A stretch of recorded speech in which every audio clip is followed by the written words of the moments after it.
இது கோஇன்சிடென்ட்டா? இல்ல பிளான்டு ஸ்ட்ராட்டஜியா? நம்ம விஜயோட லைஃப்ல 27ன்னு ஒரு நம்பர் ரொம்ப ஸ்ட்ராங்கா கனெக்ட் ஆகுது. இப்போ எல்லாரும் கேட்குற கேள்வி, மார்ச் 27க்கு என்ன அப்டேட் வருது?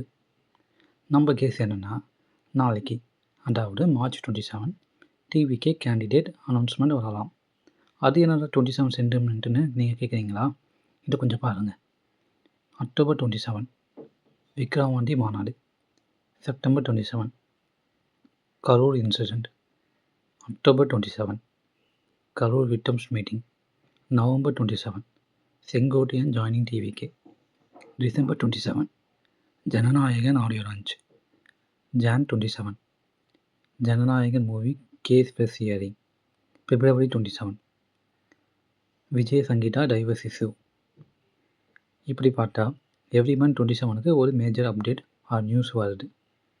ஸோ மார்ச் 27 என்ன நடக்கும்? கேண்டிடேட் லிஸ்ட் ரிலீஸ் ஆகுமா?